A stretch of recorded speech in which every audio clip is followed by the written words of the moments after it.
Hello friends, আমার YouTube চ্যানেলে তোমাদের সবাইকে স্বাগত জানাই।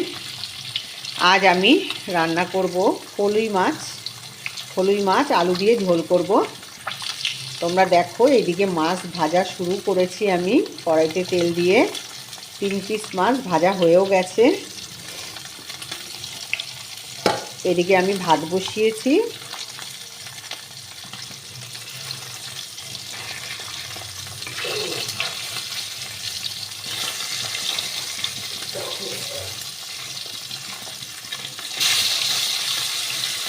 দেখো, মাছ ভাজা করছি।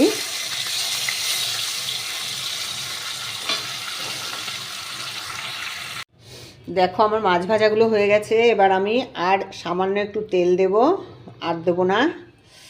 এবার আমি আলুগুলোকে ভেজে নেব। আলুগুলোকে ছেড়ে দিচ্ছি।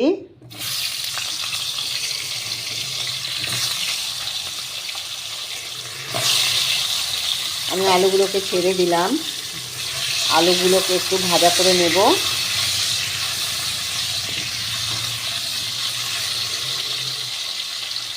এইদিকে দেখো, মাছগুলো সব ভাজা হয়ে গেছে।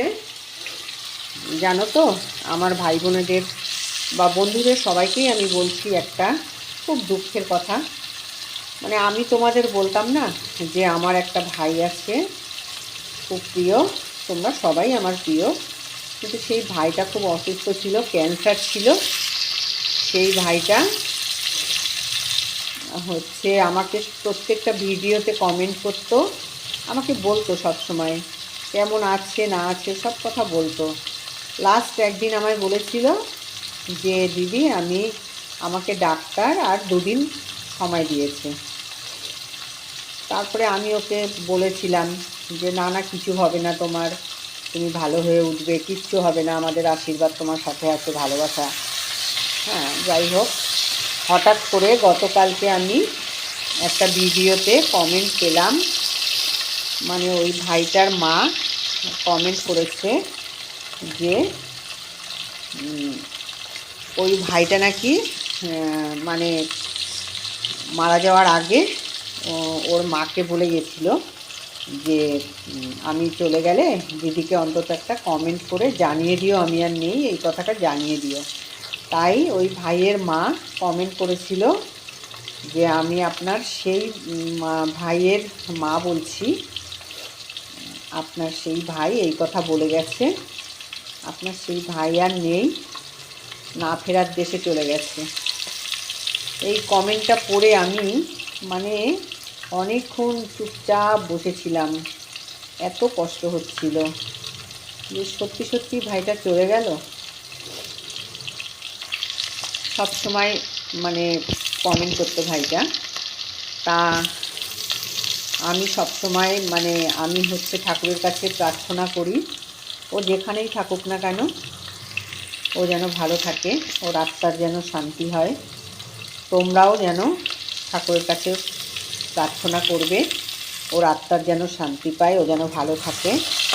মানে এত কষ্টের কথা আর কি বলবো তোমাদের, সহ্য করার মতো না। আমি অনেকক্ষণ ঝিম মেরে বসেছিলাম, ভীষণ মন খারাপ লাগছিল। যাই হোক, তোমরাও একটু ঠাকুরের কাছে প্রে করো যাতে ওর আত্মার শান্তি পায়, ও যেন ভালো থাকে, যেখানেই থাকে না কেন ও যেন ভালো থাকে। দেখো, তোমাদের আমার সাথে কখনো দেখা হয়নি, আমি তোমাদেরকে জানি না, চিনি না, কিন্তু এই মানে কমেন্টের মাধ্যমে তোমাদের প্রতি সত্যি তোমরাও আমাকে ভীষণ ভালোবাসো, সেটা আমি ফিল করি, আর আমিও তোমাদেরকে ভীষণ ভালোবাসি। তাই এরকম একটা খবর শুনলে ভীষণই খারাপ লাগে। আর কি বলবো, ও যেন ভালো থাকে এটাই চাইবো, সবসময় বলবো ঠাকুরের কাছে। দেখো, আমার আলুটা ভাজা হচ্ছে। আলুগুলোকে ভাজা করে তুলে রেখেছি। এবার আমি তেলের ওপরে তেজপাতা দিয়ে দিলাম। বেশি তেল দিয়ে করব না, কারণ আমার মেয়ে শরীর ভালো না, অসুস্থ, ও খাবে মাছের ঝোলটা, সেই জন্য একটু কম তেলেই করছি। গরম মশলা দিয়ে দিলাম, আমারও ঠান্ডা লেগেছে জানো তো। আচ্ছা, দিয়ে দিয়েছি। এবার আমি মশলা দিয়ে দিচ্ছি।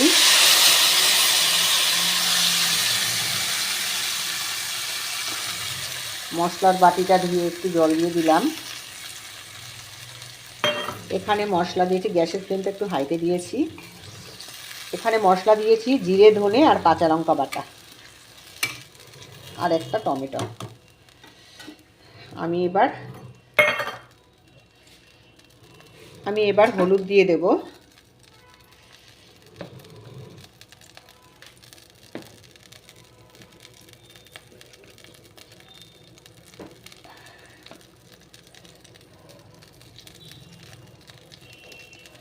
আমি এবার হলুদ দিয়ে দিলাম।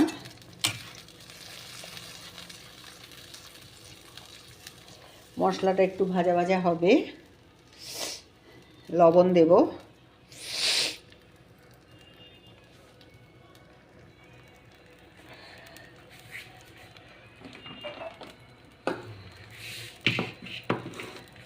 স্ট্যান্ডের ওপরে রাখলে নড়ে না, আর এই হাতে করে করলে না ভীষণ নড়ে।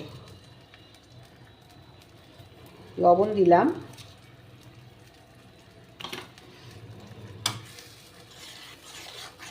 মশলাটা একটু হবে, একটু ভাজা ভাজা হবে মশলাটা, তারপরে আমি আলু দিয়ে দেব। ঠিক আছে, আমি এবার একটু ঢেকে দিই। মশলাটা ভাজা দেখো হয়ে গেছে, তেল ছেড়ে দিয়েছে। দেখো, দেখতেই পাচ্ছো। এবার আমি আলুগুলোকে দিয়ে দেবো। আমি আলুগুলোকে দিয়ে একটুখানি কষাবো।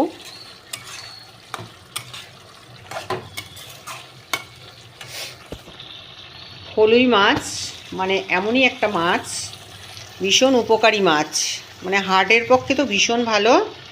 ফলুই মাছের ঝোল খাওয়া খুব উপকার। অনেক সময় মানে যে আছে না, পক্স হলে মানে তোমার হচ্ছে হাম উঠলে, পক্স হলে, এইসব হলে পরে না ফলুই মাছের ঝোল দিয়ে ভাত খেতে বলে। ফলুই মাছের ঝোলটা ভীষণ উপকারী।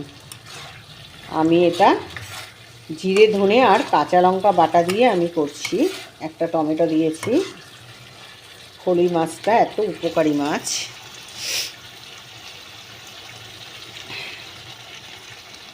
মানে আমার মেয়ের অপারেশন হয়েছে আজ 4-5 দিন হলো। মানে গল ব্লাডারে স্টোন হয়েছিল, সেই অপারেশনটা হয়েছে। ওর একটু অসুস্থ আছে, তাই ওর জন্যই আমি অ্যাকচুয়ালি এই জ্যান্ত মাছটা এনেছিলাম। ফলুই মাছ কাঁটা আছে মাছে, এটা সত্যি কথাই, কিন্তু ভীষণ উপকারী মাছ। মাছটাতে কাঁটা আছে কিন্তু খুব উপকারী। দেখো কষানো হচ্ছে, আর একটুখানি হলেই জল দিয়ে দেবো। একটু পাতলা ঝোল করব, ফলুই মাছটাকে একটু পাতলা করে ঝোল করব।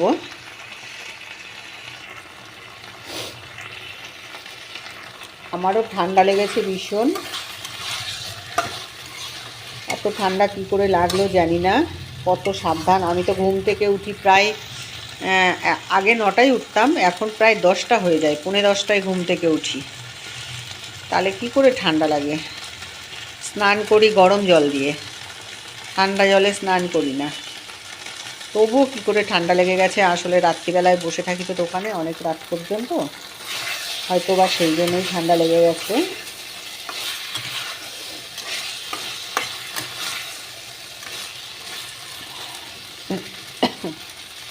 দেখো, আমার আলু দিয়ে মশলাটা কষানো হয়ে গেছে। এবার আমি জল দিয়ে দেবো।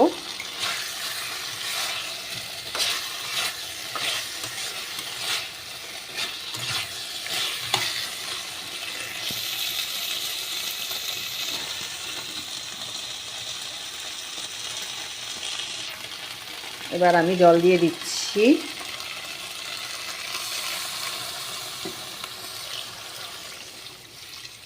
একটু পাতলা ঝোল হবে বন্ধুরা।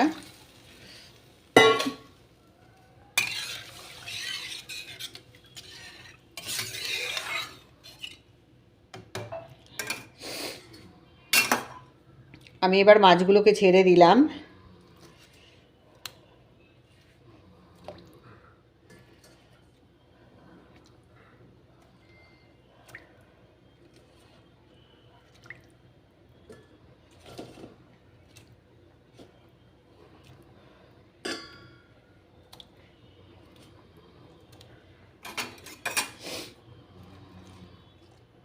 মাছগুলোকে আমি ছেড়ে দিয়েছি, আর জল দেব না।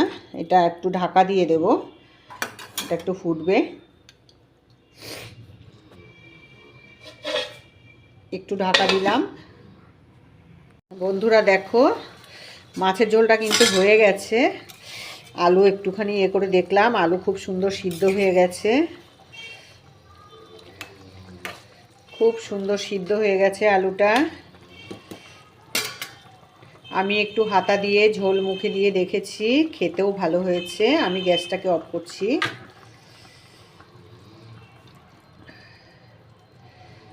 দেখো তোমরা, কাঁচা লঙ্কা বাটা দিয়ে রান্না করেছি।